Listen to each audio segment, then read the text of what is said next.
చదువు నేర్చుకున్న బడిని ఎవరూ మరిచిపోరు.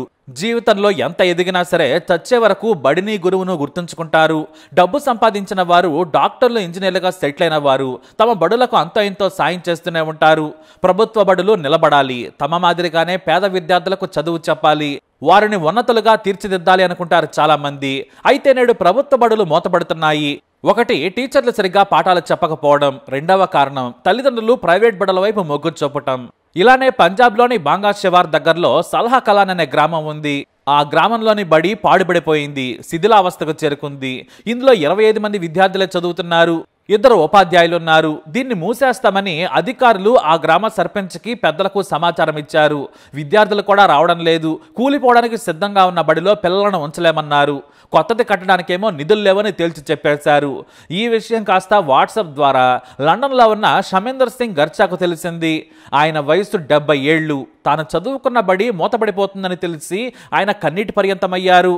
ఈ వయసులో అయినా సరే నేను నా బడికి, నా ఊరికి ఏదైనా చేయాలనుకుంటున్నానని ఆయన భావించారు. వెంటనే తాము కొంత డబ్బిస్తామన్నారు. మన బడిని మళ్లీ నిర్మిద్దామని తన స్నేహితులు, వ్యాపారవేత్తలు, చివరకు తన కొడుకులను కూడా ఆయన సాయం అడిగారు. అందరూ కలిసి దాదాపుగా 40 లక్షల రూపాయలు ఇచ్చేందుకు రెడీ అయ్యారు. అయితే పక్కనే పెద్ద పిల్లలకు మరో స్కూల్ ఉంది. అక్కడ 5వ తరగతి, 6వ తరగతి, 7వ తరగతి వరకు చెబుతున్నారు. అందులో 35 మంది విద్యార్థులున్నారు. 2 ఉపాధ్యాయులు చదువు చెబుతున్నారు. దీంతో ఆయన లండన్ నుంచి వచ్చి ఉన్నతాధికారులను కలిశారు. తాము మంచి బడి కడతాము, కానీ స్కూల్ను కొనసాగిస్తామని మాట ఇవ్వాలని అడిగారు. మీరు కట్టిన ప్రభుత్వ నిబంధనల ప్రకారమే నిర్మించాలన్నారు అధికారులు. దీంతో చేసేది లేక సరేనన్నారు షమేందర్ సింగ్. అయితే ఈ విషయం కాస్త అక్కడున్న స్థానిక నాయకులకు తెలిసింది. ఎన్ఆర్ఐలు బడి కోసం 40 లక్షలు సేకరించారని తెలిసి పరువు పోతుందని వెంటనే గవర్నమెంట్ చేత 20 లక్షలు మంజూరు చేయించారు.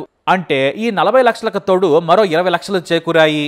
అలా విశాలమైన భవనాన్ని నిర్మించారు. చుట్టూ గ్రీనరీ ఏర్పాటు చేయించారు. ఆధునిక ఫర్నిచర్తో పాటు ఫ్యాన్లు, కంప్యూటర్లు, టేబుల్స్ సహా అన్ని నిర్మించారు.